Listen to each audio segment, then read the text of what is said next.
Hello family, I'm Robert and I'm a real alcoholic. Hello, Robert. I want to welcome everyone to the Atlanta Step Up Society book study. The name of our study is Change Your Thinking, Change Your Life. Let's open with a moment of silence, followed by a serenity prayer. Serenity prayer. God, grant me the serenity to accept the things I cannot change, the courage to change the things that I can, and the wisdom to know the difference. I want to thank everyone for attending. I know the weather was bad, but I see the same faces here, so that means that the weather didn't affect us. We got to do what we got to do. All right, we finished up step 4, chapter 5. And what we're going to do now is we're going to take a look and break down the 5th step. How do you do a 5th step? Okay? The thing is, you can't do a 5th step without a 4th step. It just can't be done. You have to have that inventory in order to get the steps done. The inventory is the key to your future in recovery. If you never took a personal inventory, you never did a 4th step, you have no future in recovery. You must do that. That's a must. Alright? So, what I want to do is just do a quick review of the 4th step. Basically, I want to just talk about resentments. Resentments is the #1 offender. So when you're doing a 4th step, you're going to have more resentments than you will have fears and harms or sexual harms. You're going to have way more resentments. Resentment blocks the spiritual energy that's supposed to flow through you. The spirit of God or the universe or whatever you want to call it. It's blocked energy. It's like clinging. If you ever had a heavy heart, or like let's say something's going on and your chest tighten up and your heart feel like it's heavy. Oh yeah. That's blocked energy. The heart closes and stores this energy. So what happens is we have these over a period of years. We carry resentments for years, like grudges. Hold them for years and harbor for years and years and years, and it becomes blocked.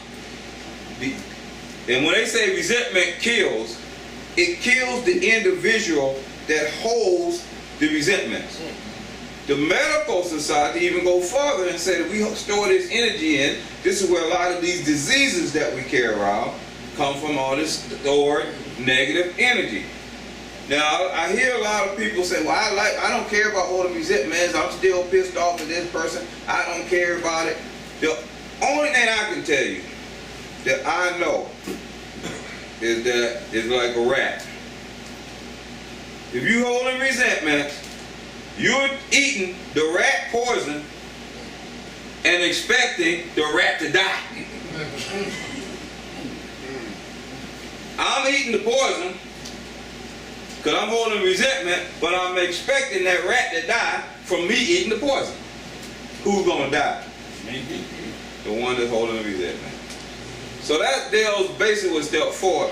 Now step 5, it says that admitted to God, ourselves, and another human being the exact nature of our wrongs. So we have it's going to be in here, but we have a column 4 that we do.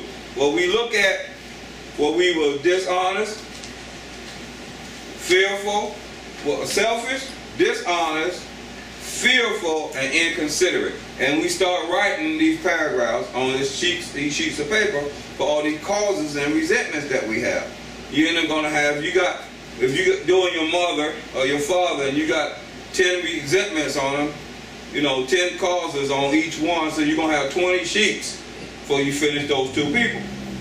And if you take those sheets to your sponsor or whoever you're going to do that step work with, and that's how you start your 5th step, from that paperwork. And it's a long talk. It takes time. You only can do like chunks at a time. You can maybe do 20 sheets, 30 sheets, 10 sheets if necessary, and then come back another time and resume it. Then another time and another time until you knock it all out. That makes sense? All right. So what we're going to do, we're going to start on page page 72, and we're going to read about the fifth step. And some very interesting things in here, you know, if you take your time and break it down. And I like to tell everybody, if you're reading a book study, or you're reading your book at home, I highly suggest you to do it the way we do it in here. Go paragraph by paragraph, sentence by sentence, word by word if necessary, till you get an understanding of what's going on. So let's go with, start on page 72. Having made our personal inventory, what shall we do about it? We have been trying to get a new attitude, a new relationship with our Creator, and to discover the obstacles in our path. We have admitted certain defects. We have ascertained in a rough way what the trouble is. We put our finger on the weak items in our personal inventory. Now these are about to be cast out. This requires action on our part, which, when completed, will mean that we have admitted to God, to ourselves, and to another human being the exact nature of our defects. This brings us to the fifth step in the program of recovery mentioned in the preceding chapter. Having made, well, this is chapter 6, into action. Having made our personal inventory. That's a step 4.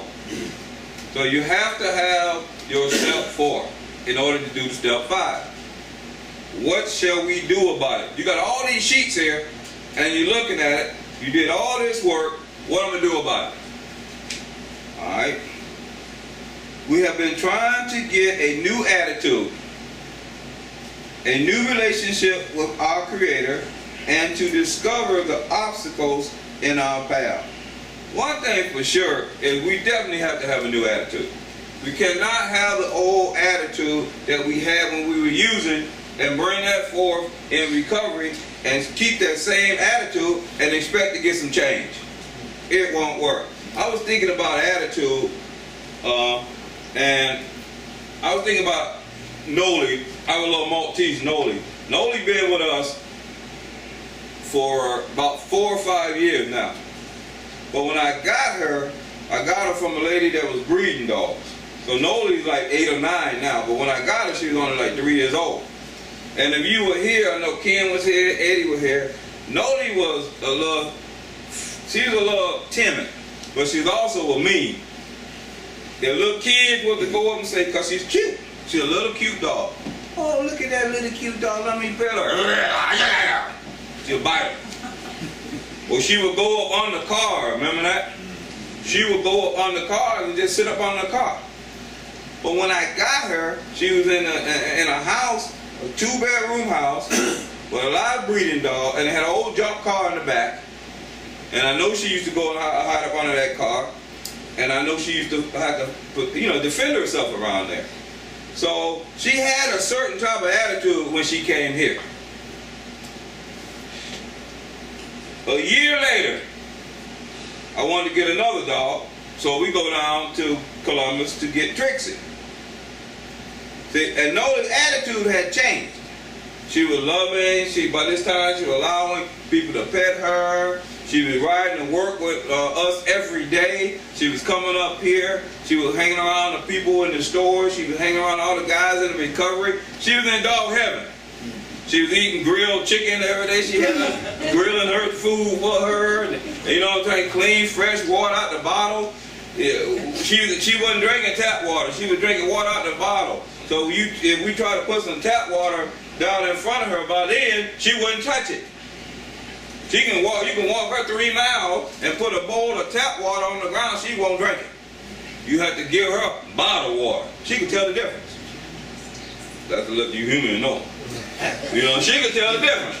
So, I never forget this. We take Noli back to where she was for 3 years. And I felt sorry for the lady. Because once we got there, Noli's attitude done changed. The lady said, "Come in, Noel, come in, Noel." Noel looked at that lady and said, "Yeah." She had been there 3 years. She didn't want no more of that old way of life. The lady couldn't even pet her. She would not leave our legs to walk over there for that lady to love on her. And that's all she was trying to do was love on her. Noel said, "No way." She had a new attitude and a new way of thinking. That makes sense? If a dog can do it, why we can't do it? something that's no good for us. She was able to change her attitude. She found a new attitude, a new relationship with her Creator. I guess her God would have been us. And she discovered the obstacles in her past. Going back to her path, going back to that was a big obstacle. She had no part of it. She wanted to get in that car, grab this other little dog, and let's go home. That was in her mind. So my point is that we have to do the same thing. That's my point. Alright? So, and what I like about it, we're trying to get a new attitude. That means we had an old attitude. New means a beginning, right? We're trying to get a beginning relationship with our Creator and to discover the obstacles in our path. Go ahead.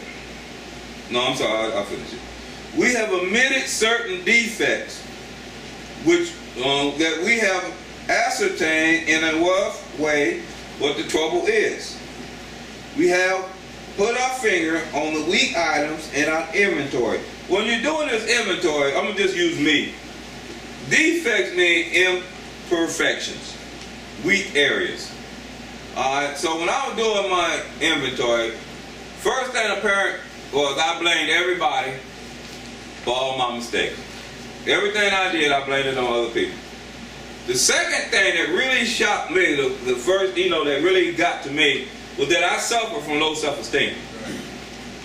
I'm like, wow. Because I thought that I was high in the self-esteem department, but I really suffered from low self-esteem all my life. Even when I was at my best in life, on the inside, I was still suffering from low self-esteem.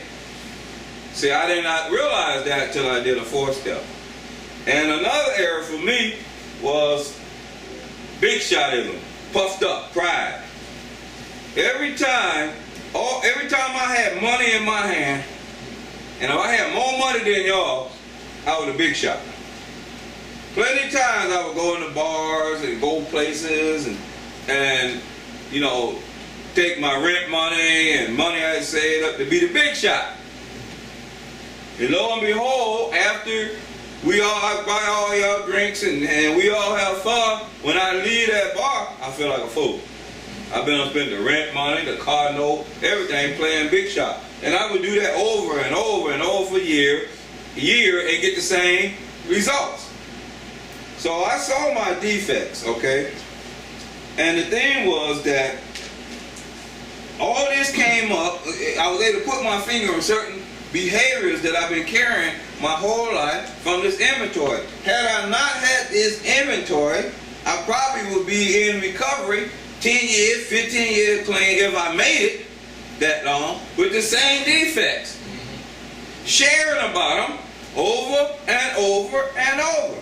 I've been in July, 2 weeks from now, I had 21 years. I go to meetings now, I know people that was clean and sober the same time I did. Got clean and sober with me. They be sharing about jobs and relationships. 5 years passed. I seen them in a meeting sharing about the same thing. 10 years done passed. Every time they raise their hand, automatically I know what they're going to share about. Same thing. 15 years, same thing. Now I have stuff to share, but it's not the same problems I had 20 years ago.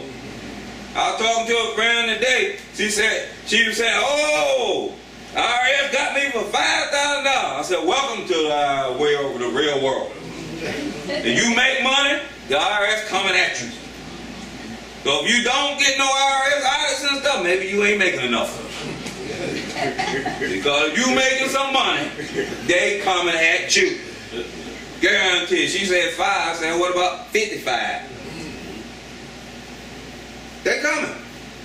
There's no way to escape it. You get to a certain level, bing, red flag, get them. I don't know how they do it, but they do it. Get them. Yeah. And then, I guess if you ain't got, make some more money. You're going to get got.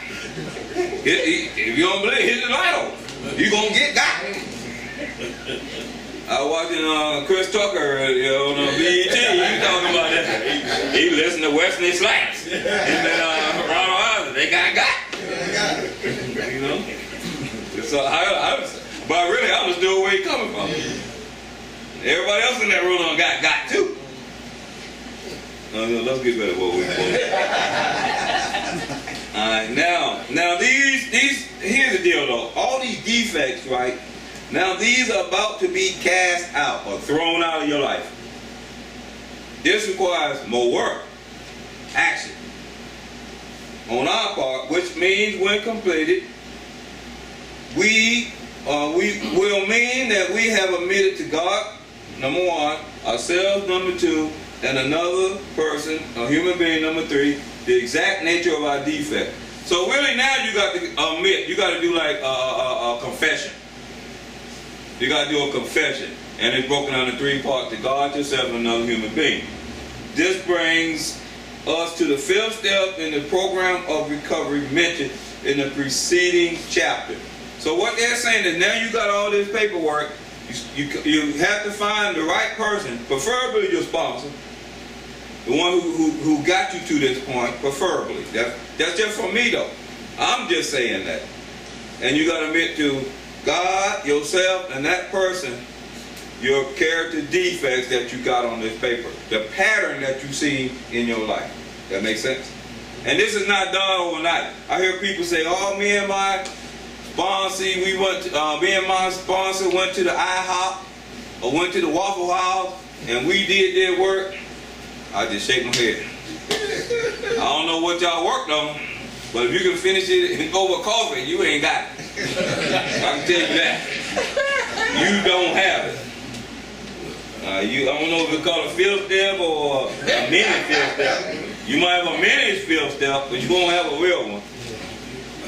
Alright, next paragraph. This is perhaps difficult, especially discussing our defects with another person. We think we have done well enough in admitting these things to ourselves. There is doubt about that. In actual practice, we usually find a solitary self-appraisal insufficient. Many of us thought it necessary to go much further. We will be more reconciled to discussing ourselves with another person when we see good reasons why we should do so. The best reason first. If we skip this vital step, we may not overcome drinking. Time after time, newcomers have tried to keep themselves certain facts about their lives. Trying to avoid this humbling experience, they turn to easier methods. Almost invariably, they got drunk. Having persevered with the rest of the program, they wondered why they failed. We think the reason is they never completed their house cleaning. They took inventory all right, but hung on to some of the worst items in stock. They only thought they had lost their egoism and fear. They only thought they had humbled themselves, but they had not learned enough of humility, fearlessness, and honesty in the sense that we find it necessary until they told someone else all their life story. Alright, let's go over this long paragraph. Alright, we're talking about the fifth step. They said this is perhaps difficult, especially discussing our defects with another person. You know, I was just thinking about that. I have done so many people through the 12 steps that I automatically, when they come up to do a fifth step, I tell them, ain't nothing you probably could tell me that I have not heard. So I try to break that ice right then and there, you know what I mean? Because some people think that their defects are different from everybody else's. Right. And I'm here to tell you that it's not. It's not that different at all, thank you. We all about do the same thing. I done heard every story, every defect you can come up with. So I try to break the ice on that one. So you don't be sitting there all worried about what you're going to say. Alright? We think we have done well enough in admitting these things to ourselves. You can see your own defects now because you did an inventory of yourself. There is doubt about that. In actual practice, we usually find a solitary self-appraisal insufficient. When I think about solitary, I know the word means doing it alone or by yourself or being alone. You know, I always think about solitary confinement. You know, when you're in population, at least you're around everybody. You know, when they put you in a hole, no, I ain't never seen nobody come out with their best thoughts. You might thought some deep inner stuff, you know what I'm trying to say? But a lot of that was mixed with insanity too. You know what I'm trying to say?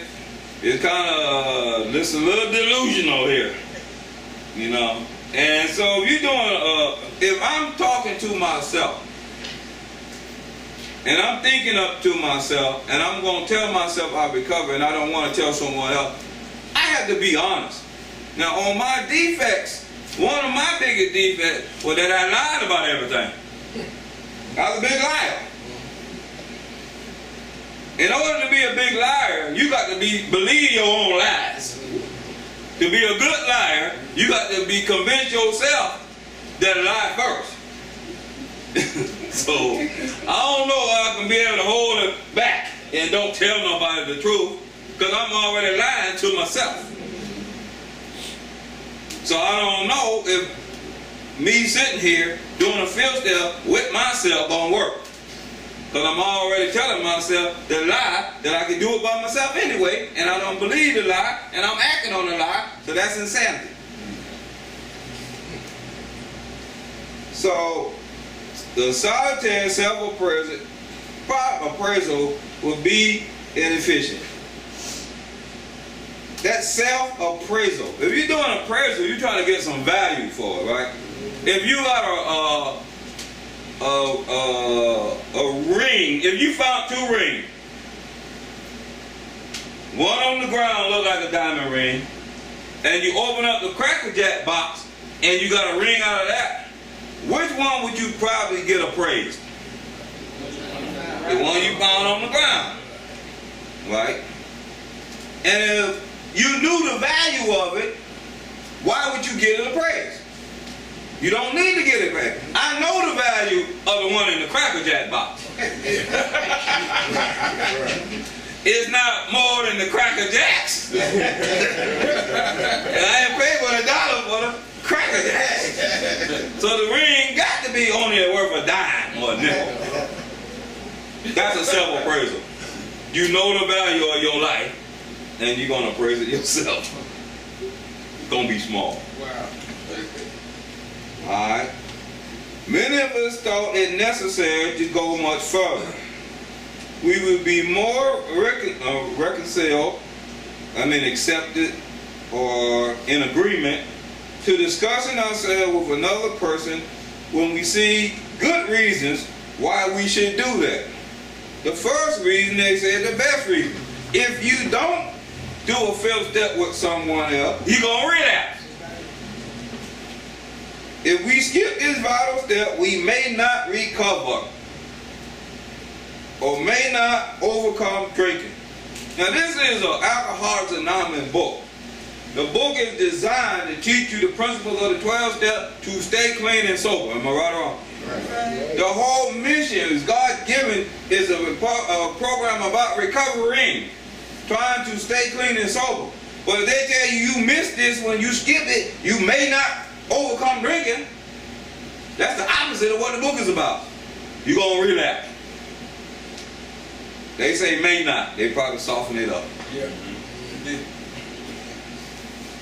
Both say, I can say you may not overcome drinking. That's what the book says. But I'll go a little further, this gentleman, and say you're going to relapse.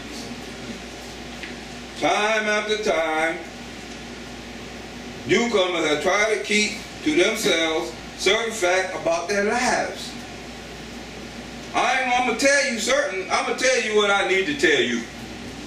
I'm going to do a field step, but I'm not going to tell you what I did.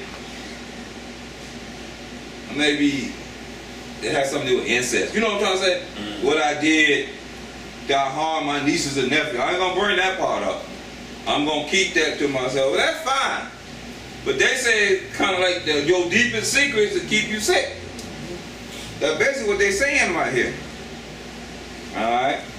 Trying to avoid this humbling experience, they have turned to easier methods.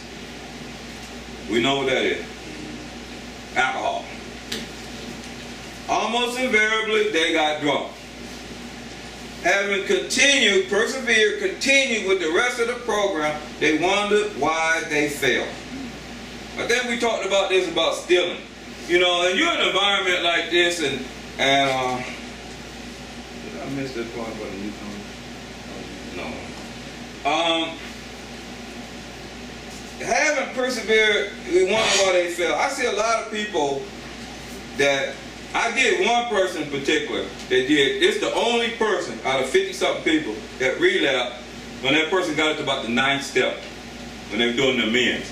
As soon as you finish the 5th step, 6 and 7 and 8 is like that, bam, bam, bam. Then the 9th step is doing the amends. That's where you're going to spend like a lot of time, but that's on your life. You know, then you go into the others, 10, 11, and 12. You automatically start working with others. Alright? And by the time you're doing all this stuff, God will send somebody in your life for you to help anyway. Alright? So, that lady came back and she was at the 9th step and she relapsed. Then she came back and she said, I said, well, what happened? She said, I'm going to be honest with you. I didn't tell you everything in my 5th step. I told you a lot, but I kept some of my family secrets out of it. And it was something that had to do with her uncles, you know, abusing her. And she was embarrassed to tell it. And I can understand that. Then she went back to a family reunion and saw the uncle. And it just stirred up a lot of emotions as she realized. Then she came back, cleaned that part up, and been clean for the last 10, 11 years. Alright? So, what my point is, what they're saying is real. This ain't no make-believe stuff. Alright? We think the reason is that they never complete their house cleaning. When we talked about the house cleaning, you have to do this work, the house cleaning step, really 3 through 9. You have to do the house cleaning step. I think the Bible definitely talk about house cleaning. If you clean house, and then go back and pick up something dirty, 7 times worse gonna come into you. That's the closest I can get. You have to do these house cleaning steps in order to stay clean and sober. Sounds like a lot of work, y'all, but it's not. Once you start, it becomes kind of fun. It's not a bad thing to do. It's all about you anyway. People say, oh, I'm scared to do it. You weren't scared to get high? So that it don't make no sense to me. If you was scared, if you wasn't scared to get drunk and walk down the street in the middle of the street butt naked, now you scared. You wasn't scared going to jail, now you scared. I don't understand. They took inventory all right, but hung on to some of the worst items and stopped. Now, I don't see it happen. I even wanted to do it. I had a couple things I didn't want to tell. And then the book will trick you. Because at the end, you got to go home and sit an hour with yourself to see if you omitted anything. When I was sitting there, before I got there, I wanted to say, I really ain't got to go home, and I can tell you now. But you know what I'm saying? Well, you want me to play the role, I will. And then I called my father back and said, yo, I got to tell you some more. Does that make sense? They only thought they had lost their egoism and fear. They only thought they had humbled themselves. Them 2 words, thought and thought. That's the key. Because I'm thinking with me.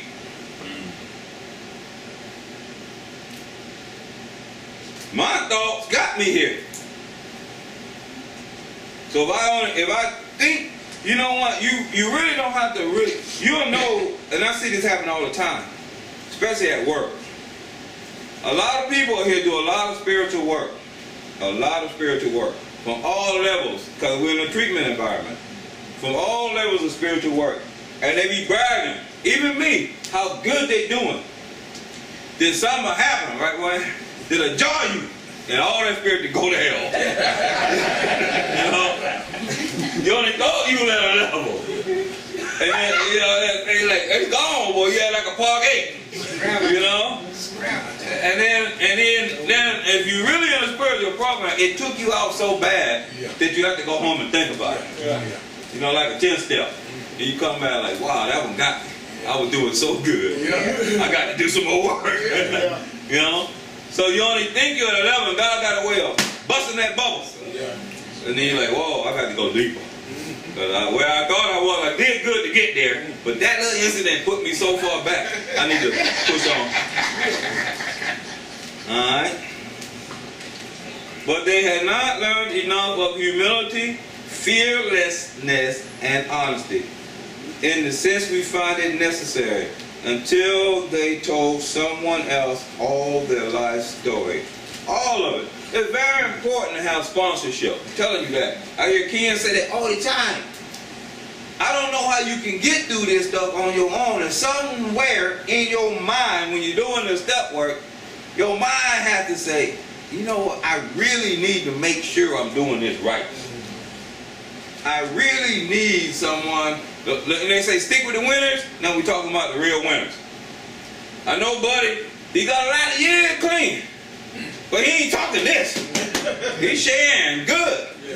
When I ask him about the column 3 and the step and the this step work right here, he don't know what I'm talking about. Now, whoa, I'm gonna need to find me somebody who's on the same page as me. And don't put your, what we say, your recovery comes first. This ain't a friendship game. This is about your life. I don't need to hang out with you at no movies. I don't need to go to a football game with you. But I enjoy sitting down and doing a fifth step with you. If you got a sponsor and you trying to worry about the fourth step, and he talking about some of us go drink some coffee, and you really want to know about the fourth step, you need to find you somebody that really can tell you about the fourth step. For $10, you can buy you enough coffee and make it and drink for a month. Need nobody share no coffee with you. That's insane. For $10, you gonna buy a big old thing of coffee, percolated, sugar, everything for a month. You don't need nobody with no coffee. You don't need to share coffee. All you gonna do is piss it out. I don't want coffee. I ain't gonna drink no coffee with you. Let's do some steps. All right, the next. More than most people, the alcoholic leads a double life. He is very much the actor. To the outer world, he presents his stage character. This is the one he likes his fellows to see. He wants to enjoy a certain reputation, but he knows in his heart he doesn't deserve it. Wow. Yeah. That's me. It said more than most people. When they say more, I mean we got the winning edge on this one. More than most people on earth, alcoholics leads a double life. We got 2 lives going on. Anybody seen that movie, The Great Debater, the Denzel Washington? Yeah. You remember the guy? He was real good as a debater, and he was educated around the campus. Then he go down into the bayou, into the swamp, in the bars with the locals. Yeah. That was me. I had a double life. I was a military officer in the day, and at night I was less than a private. I was a civilian. Yeah. I had like a ball game at night. And every morning I put that uniform on, stand at attention. Crazy. Crazy stuff. But I was living a double life. All the officers didn't know I was doing that at night. I'd slip off post, whoop, go right to rock bottom. They get drinking at them places where they didn't even know what a Budweiser, slit malt liquor. They had no idea what the distributor made. You know what I'm trying to say? What's the name? Some liquors in the Scots, like rum, Jim Beam. You know the brand name, Jim Beam, all them kind of stuff. They didn't know none of that. Everything they had came out of tubs, mason jars. They had no clue about nothing. They ain't know nothing about no Miller Lite.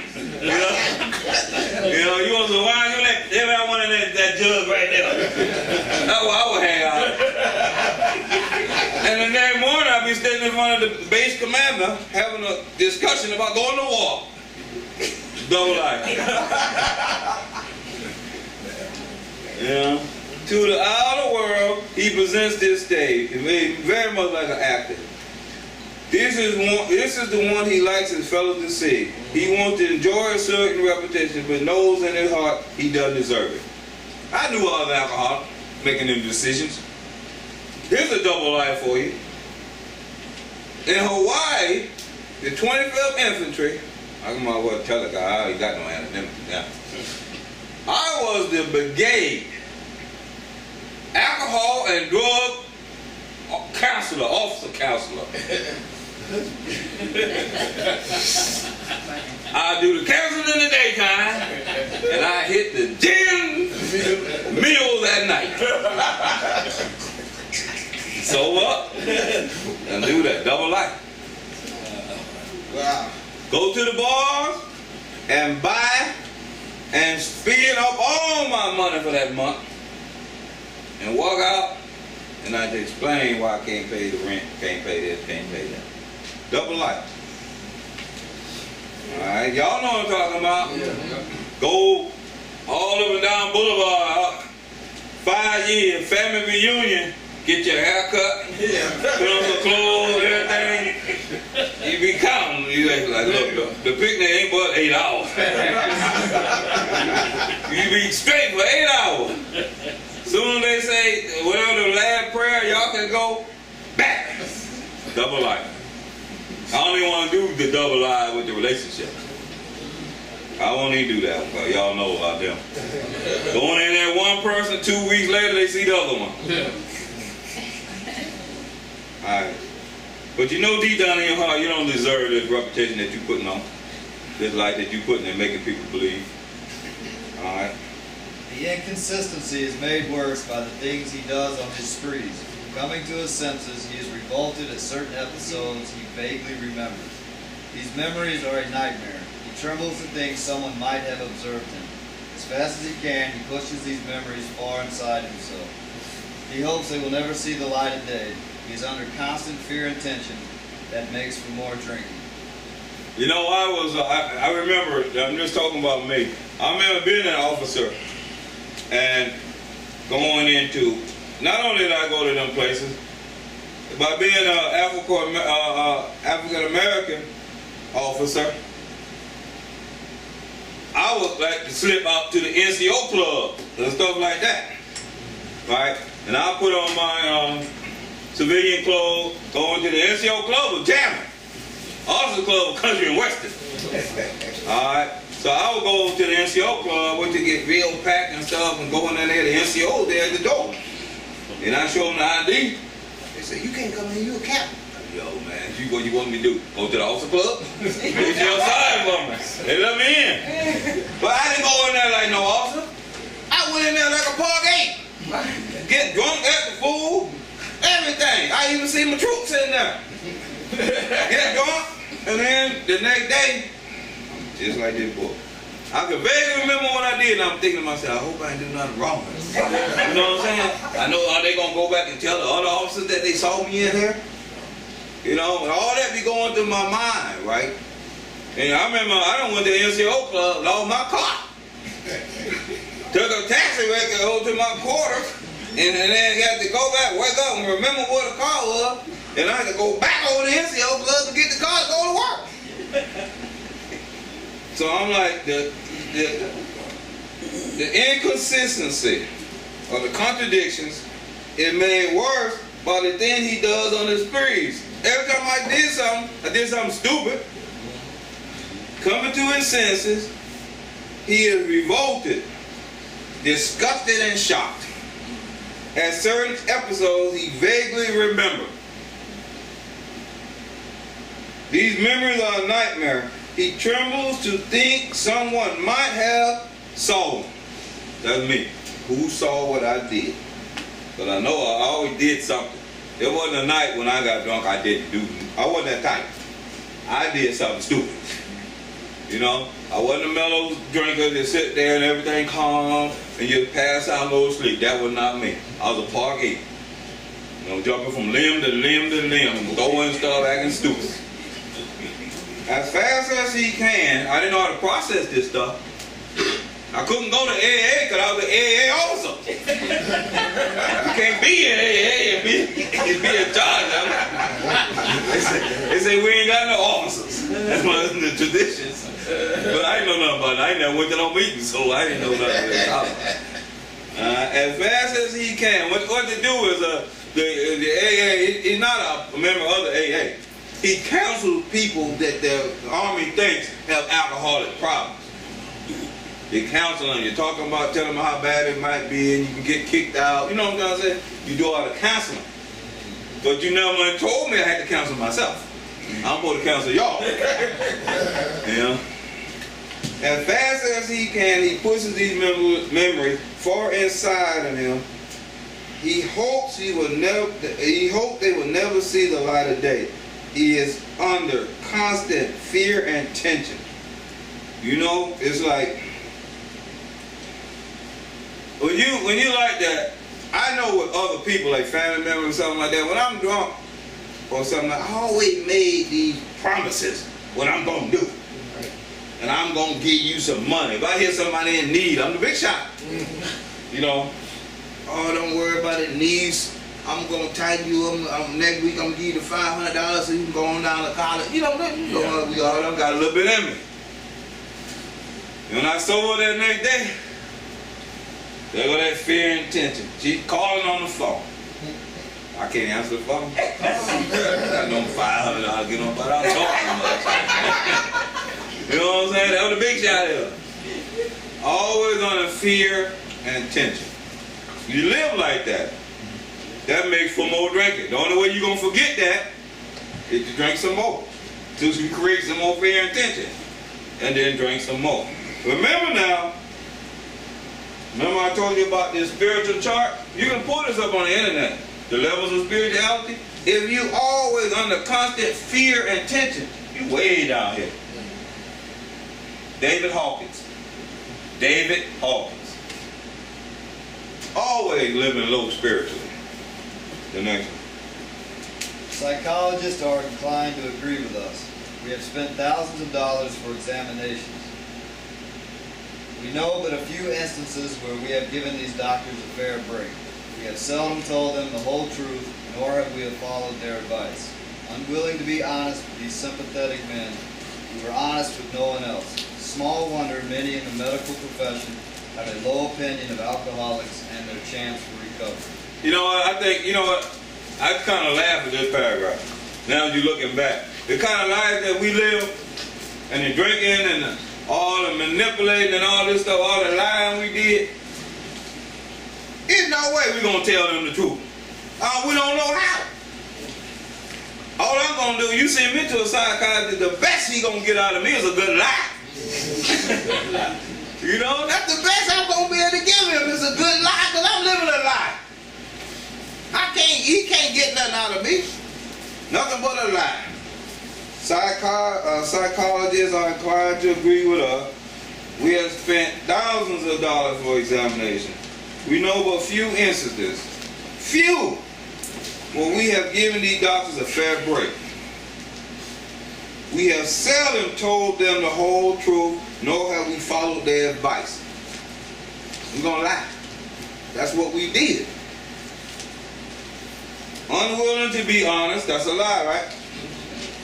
With these sympathetic men, we were honest with no one else. How could we be? We weren't even honest with ourselves.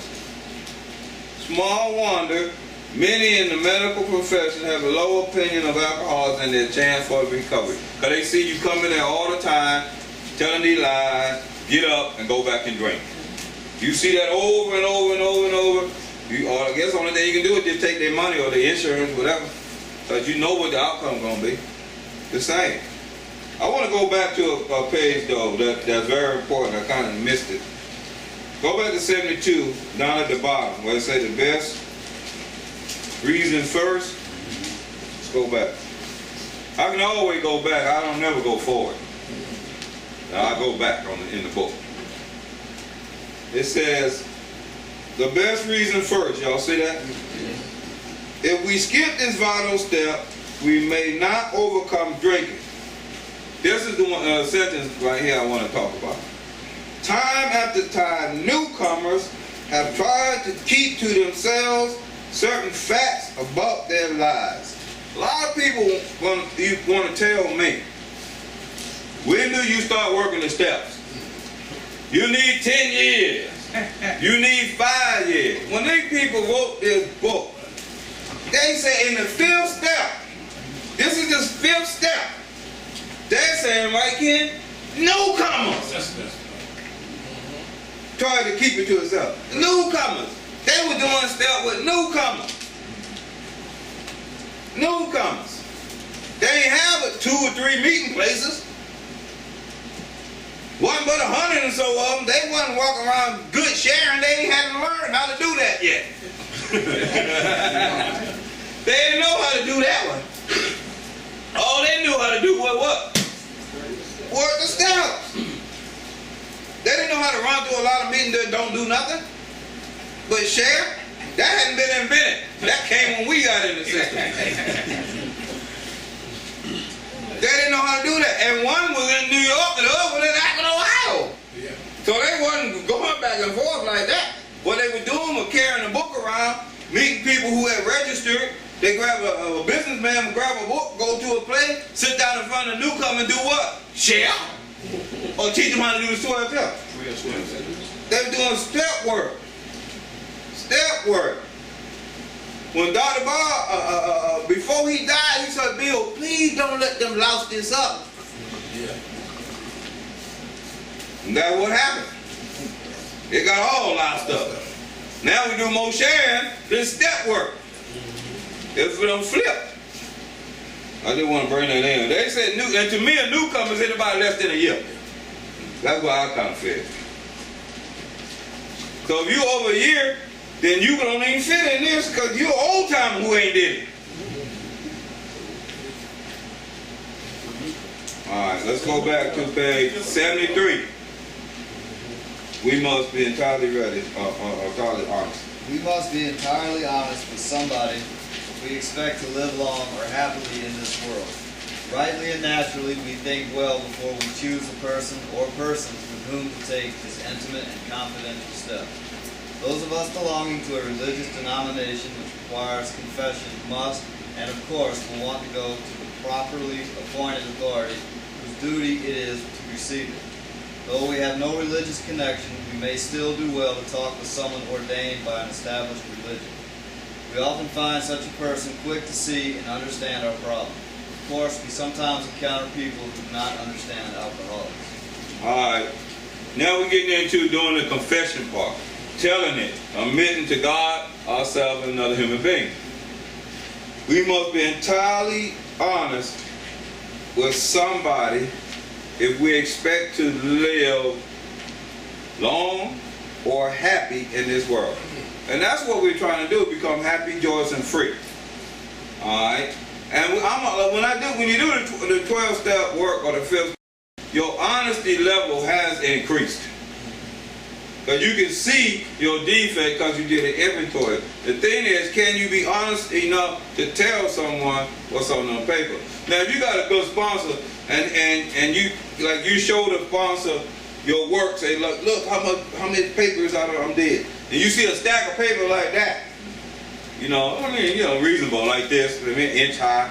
Then you come to do the 5th step and it's a ½ inch. So that's what they're sharing about what's on the paperwork. And they don't shrink down, you know automatically they ain't gonna tell you some stuff. Because they ain't bring but half the work. Alright? But you have to be honest. Rightly and naturally, we think well before we choose the person or persons with whom to take this intimate and confidential step. Now this is what I did. Let me read the next one. Those of us belonging to a religious denomination which requires confession must, and of course, will want to go to the properly appointed authority whose duty it is to receive it. Though we have no religious connection, we may still do well to talk to someone ordained by an established religion. Now here's the deal. For AA, it's okay if you want to do your 5th step work with someone in the church. It's okay if you want to do that. Now this what happened to me. I'm not going against AA or nothing like that. I had a very, very good sponsor. My sponsor took me through the 4th step by step. I was calling the man, he was showing me what to do, telling me how to do it. He explained it in detail. And he was a big book instructor. So like I do this meeting, I learned it from him. He was standing up and doing the meeting. Every Thursday night I would go to the meeting and he was doing it and he took me through the steps. Now my mother and them had a church about big as a shoebox. And I wanted to kind of show my mother and them that I was really in recovery. You know what I'm trying to say? Because they had doubts. So in my mind, I said, I'm going to do my field step with my pastor over the church and not with my sponsor. That's what I said. I told him about exactly what I need to do. I think I told this story before. Exactly what I need to do. He said, fine, after sermon, Sunday, we're going to go to the beautiful restaurant. I'll never forget this, where they sell pancakes and breakfast. And he said, you can do the field step with me. Now, he was an alcoholic, but God slain him in the spirit, and he never drank, and he didn't believe in AA. And that's fine. That happens. It just didn't happen to me. And we go to the beautiful restaurant, and I was excited because I had all this work.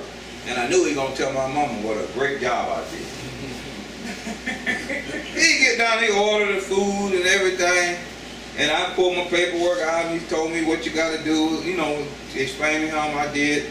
But I was starting my first person because my sponsor had already told me what I had to do.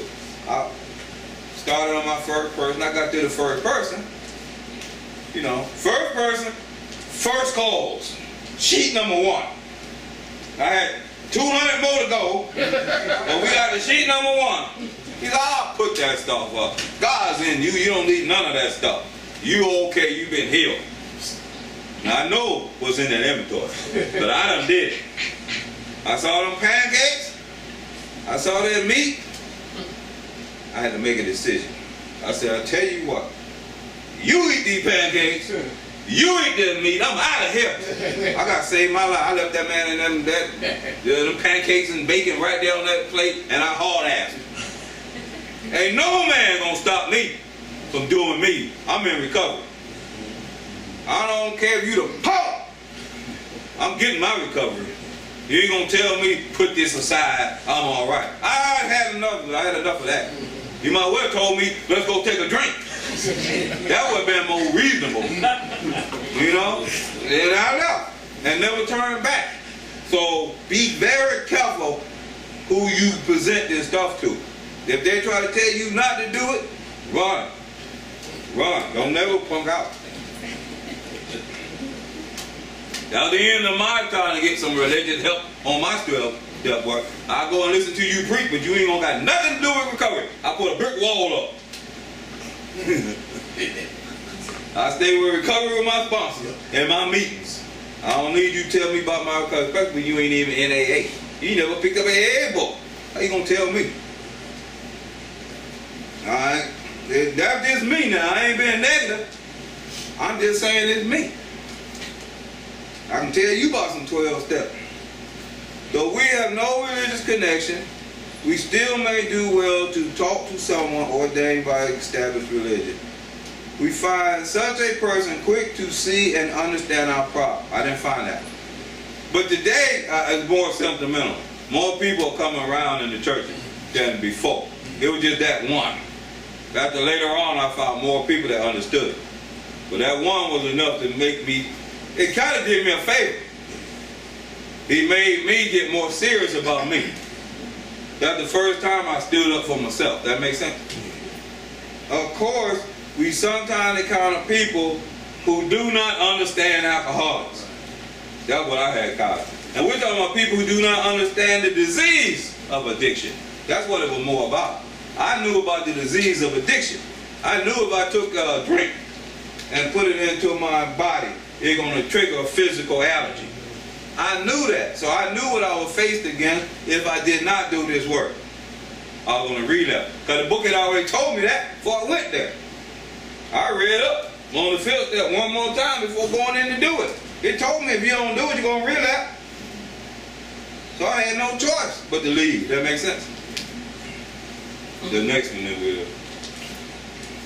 We cannot, or would rather not do this. We search our acquaintance for a closed-mouthed, understanding friend. Perhaps our doctor or psychologist will be the person. It may be one of our own family, but we cannot disclose anything to our wives or our parents which will hurt them and make them unhappy. We have no right to save our own skin at another person's expense. Such parts of our story we tell to someone who will understand, yet be unaffected. The rule is, we must be hard on ourselves, but always considerate of others. You know, I was thinking, all right, here's the deal. We cannot, or would rather not do this. We search our acquaintance for a closed-mouthed, understanding friend. But in the daytime, there's too many people who do the 12 steps. You don't have to go searching. You know what I'm saying? Work with the one who got you this far. Alright? Perhaps a doctor or a psychologist will be the person. A lot of people in treatment, a lot of people in therapy, mental health, or any kind of problems like that. Or just talk to a psychologist or a psychiatrist all the time. It's okay if you want to do a 5th step with them. Just make sure they understand what you're doing and the 12 steps. Alright? It may be one of our family, but we cannot disclose anything to our wives or our parents which will hurt them or make them unhappy. If I'm trying to get free from my resentments, I can't give resentments to no one else. But I have met a lot of persons, and I have done this myself, that I wanted. A lot of people come up to me and say, yo, I like to do my 5th step with my parents or with my family. I'm telling you, I tell them, don't be stupid. You know, but a lot of people believe and come in recovery for the wrong reason. It's like I want to show them that I'm really working on myself. I want them to know how serious I am about my recovery, so I would like for them to be present. If you really want them to see how serious you are about your recovery, just stay clean and sober. Don't tell them this stuff, because a lot of stuff they don't need to know. Even if they might already know it, they don't need to hear it out of your mouth. And then if you come from my family, the more you talk and tell, the more they're going to blab. So you're going to have a resentment anyway. Keep your mouth shut. Right? They don't need to know. You're going to have another resentment. We have such parts of our story we tell to someone who will understand, yet be unaffected. The rule is that we must be hard on ourselves, but always considerate of others. Let's keep going. Notwithstanding the great necessity for discussing ourselves with someone, it may be one is so situated that there is no suitable person available. If that is so, the step may be postponed, only, however, if we hold ourselves in complete readiness to go through with it at the first opportunity. We say this because we are very anxious that we talk to the right person. It is important that he be able to keep confidence, that he fully understand and approve what we are driving at. That he will not try to change our plan, but we must not use this as a mere excuse to postpone. There's no real reason to postpone unless your sponsor's on vacation or something like that. And you know you have to find the right person. That's why I went through and told about my pastor. So it really, I already got to explain this paragraph. You know what I'm trying to say? We know you got to have the right person. Why do all this work and someone tell you just lay it aside, you're going to be okay? That's not true. Alright, and don't postpone it. Because you don't want to postpone it too. You're going to be anxious to do it. You're going to be excited to do it. Alright, the next one. When we decide who is to hear our story, we waste no time. We have written inventory and we are prepared for a long talk. We explain to our partner what we are about to do and why we have to do it. We should realize that we are engaged upon life and death errand. Most people approach in this way will be glad to help. They will be honored by your confidence. Alright, when we decide who is to hear our story, we waste no time. Then you're going to have a long talk. Not going to be at no IHOP and no Waffle House. Alright, you explain what we're about to do. I like for people to explain to me what they're going to do, even though I know what they're doing, because the thing is that they're engaged on a life and death errand. This is about life or death. There's no in between. You trying to live or you trying to die. All right, the next paragraph. We pocket our pride and go for it. Go to it, illuminating every twist of character, every dark cranny of the past. Once we have taken this step, withholding nothing, we are delighted. We look at the world in the eye. We can be alone at perfect peace and ease. Our fears will fall from us. We begin to feel the nearness of our Creator. We may have had certain spiritual beliefs, but now we will begin to have a spiritual experience. The feeling that the drink problem has disappeared will often come stronger. We feel we are on the broad highway, walking hand in hand with the Spirit of the universe. All right, here's the deal. We pocket our pride and go to it, illuminating every twist of character. We tell it all. Every dark cranny of the past. Everything about us that we got written on this paper, we must do a confession on it. Once we have taken this step, once we finish this, when you finish the 5th step, this is like the promises.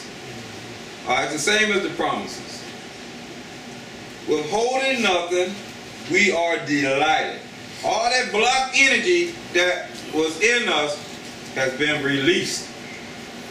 In the 12 and 12, it tells you right in the 5th step, this is when God comes in your life.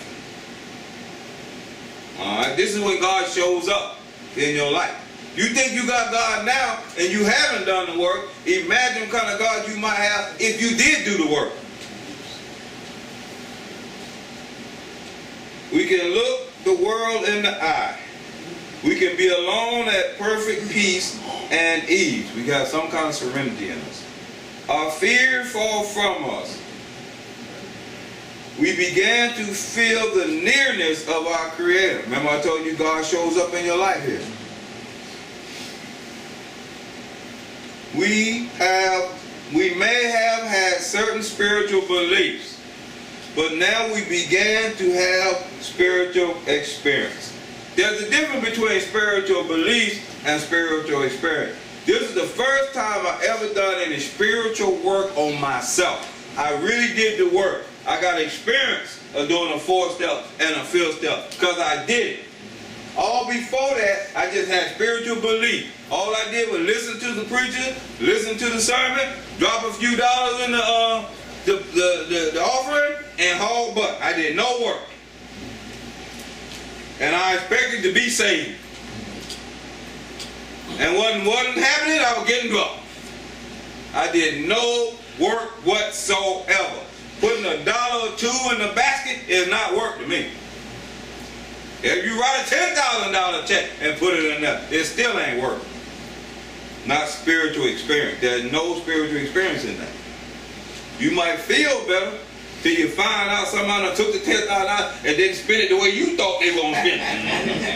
That's the end of that feeling. The belief is gone. And you ain't got no experience from getting from it. That's gone too. The feeling that the drink problem has disappeared will often come strongly. We feel we are on the broad highway with a capital B, capital A, walking hand in hand with the Spirit of the universe. When you're walking hand in hand with something that's like this, right? You touch it.